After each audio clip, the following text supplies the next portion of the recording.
We have arrived. This is Route 941, brought to you by the world's greatest shoe store, Greenlee Shoe. This is Dennis. Glad you're riding shotgun with me as we travel our region to find the best in local country music.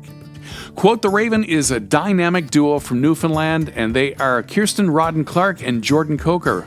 Quote the Raven, welcome to Route 941 on Country 94.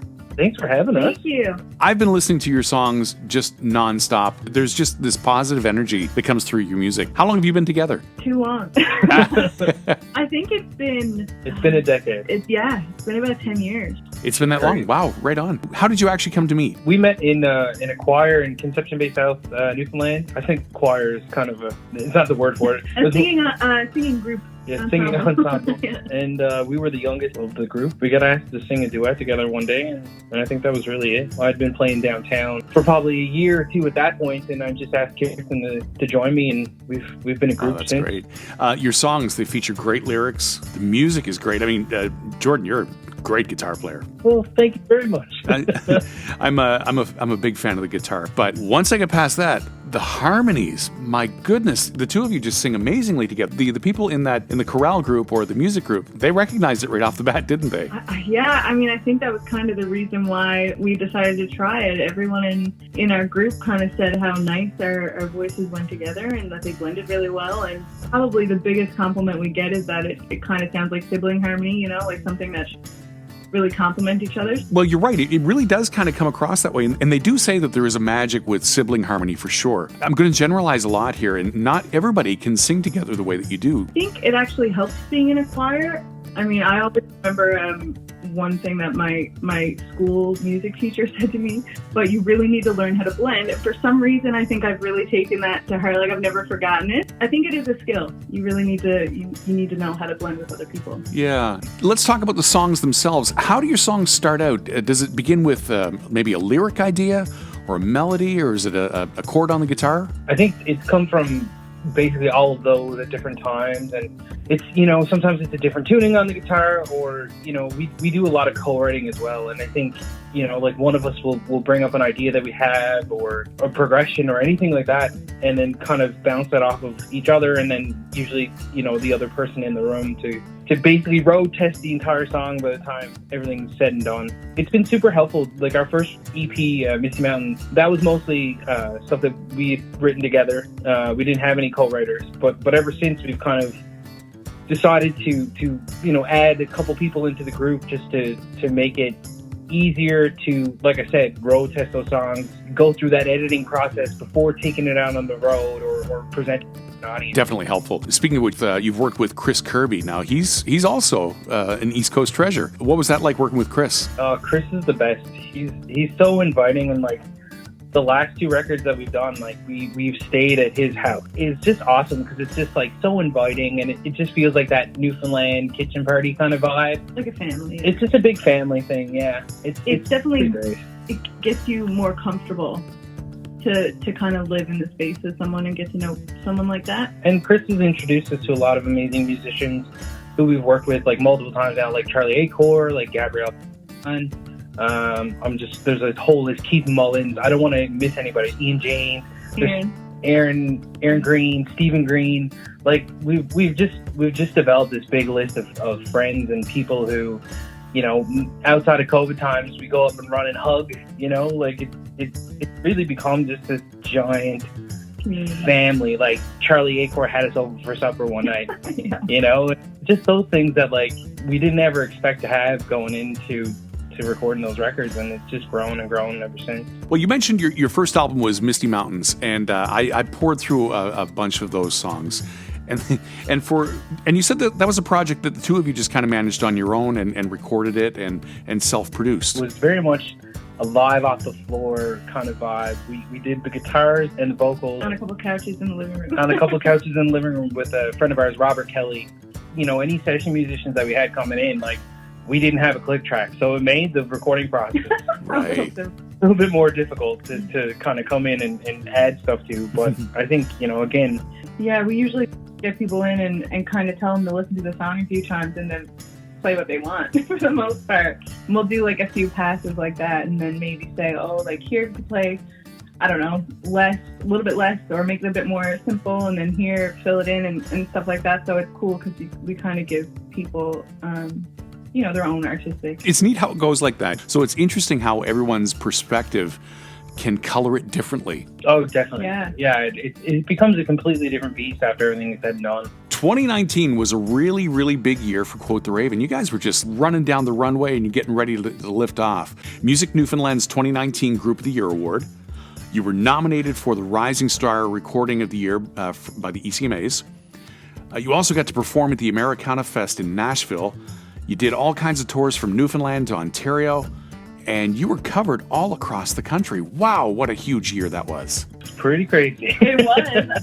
It's so hard to look back on and think we haven't been able to do any of that in the last little while. But yeah, that was a great year. Did it feel kind of like a dream? It's only because of the pandemic that we really got to reflect on that year. Like even our manager, Tim, had all of these goals kind of set out for us over the last couple of years, and he never really explained them to us. But then he listed it off. He's like, yeah, like I think you guys, basically checked off all these boxes. And we were like, wow, like we did do that. Wow, okay. Like this is, the sky's the limit at this point. And then, of course, 2020 just took the whole world by surprise and took the wind out of everyone's sails. So rather than focusing on the negative, what have you been able to utilize the extra time for that this has given us? Once COVID, kind of took away all the touring opportunities we had in the festivals, we've been contemplating, like, how are we going to release this record? What is the best way to go about it? And I don't think we would have had that time to really assess and look at it the way that we wanted to look at it. We've put out a couple of singles. We ended up doing a Christmas single last year. And we did a lot of co-writing. It's given us time to, like, be more creative. Because, again, when you're on the road all the time, it's kind of exhausting. It's great. But I think this time has, like, given us more opportunity to focus on that kind of thing. The first one of your songs that I had listened to is called Hope. What a great positive feeling song that is. Thank you. I think it's a bit more positive than we have been in the past.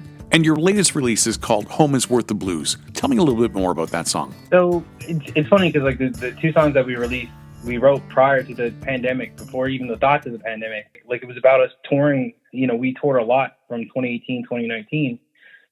And now it's like, it's the realization that, like, all of the hard work that we've put into it and the hard work that people put into what they do pays off when you come home and you're surrounded by your friends and your family. It's funny that we wrote that song in a former slaughterhouse when we were in Alberta in 2019.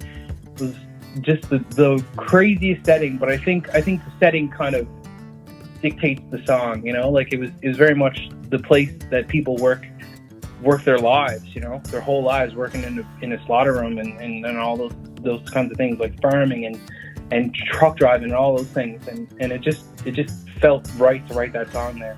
The room we wrote in, I think, was an old, like, freezer. It was a huge room. When we walked in, the man who was managing kind of asked us if we needed, like, a drum set. Do you need any amps? Like, what do you need? And we were like, got a piece of paper. So it was strange, but it was really cool. Like, we had to go see it. Yeah. We had to. It was something that you can't look up and not go. Definitely. Yeah, it was almost like, it was a joke at first because, it was like the only place around that was kind of open at the time. But it, like, again, yeah, it was just something about that room and, like, the creepy history, but, like, the history of it, and just thinking about people being in there and, like, how much creative things happen in there too. Yeah. Into a jam space. I mean, we could hear a big band all jam. So it was just a cool space. It was definitely a really, really neat thing that they've done with that building. Well, songs all convey stories, and that room definitely had a story behind it, right? Yeah. With the hope that we're seeing now, vaccines are happening, the world's starting to look up again. Are you looking forward to getting back out with your music and actually seeing people enjoying your music in person? Definitely. Yeah. I felt that one. But yeah, we're very eager to get back into touring. I think that was definitely a lot of the highlights over, 2018 and 2019 was just being out there and getting to meet new people and hearing the stories of the places that we were playing in and all these just beautiful experiences. Well, that's awesome. Well, I hope that when you're able to, I hope that you come to St. John, New Brunswick. And if you do, I would love to shake your hands. Sounds good. Yay! You can. You will. There we go. There's an invite for you right there. I suspect we're going to hear more from Quote the Raven in the near future. Hey, Jordan and Kirsten, thanks for talking with me tonight on Route 941 on Country 94. Thank you so much. This is Home is Worth the Blues from Quote the Raven on Country 94. Baby, I've been gone, and I don't see no sunsets coming home. The darkness and the distance got me torn between the lonely and the brave. Maybe all this time is wasted on these endless highway lines, swerving in and out of people's lives each night. It'll all make sense. The miles that we travel is all the evidence. It's a long way to your soul from my shoes. Please, home, be worth these blues. Put the past away. Everybody's chasing yesterday,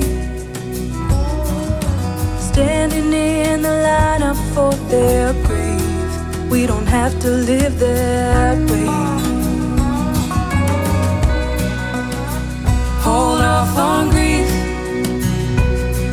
There's an old and narrow road straight through the trees. That's where I've been planting all our dreams for you and me.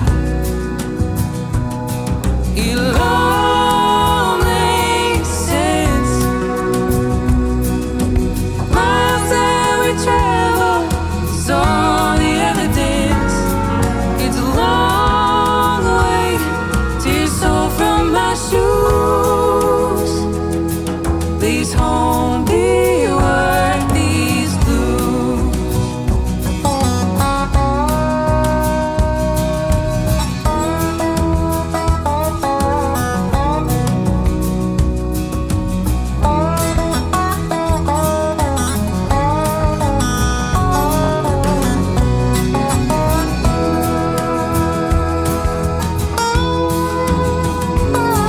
It'll all make sense. Miles that we travel is all the evidence. It's a long way to your soul from my shoes. Please, home, be worth these blues. Please, home, be worth these blues.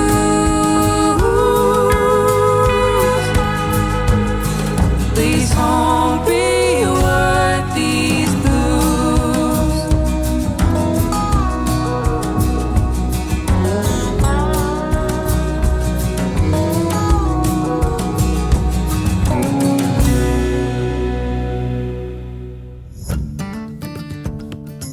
Thanks for riding with me as we check our region to find the best in local, original country music. Come back again next week and I'll feature another artist. Route 941 is brought to you by the world's greatest shoe store, Greenlee Shoe and Country 94.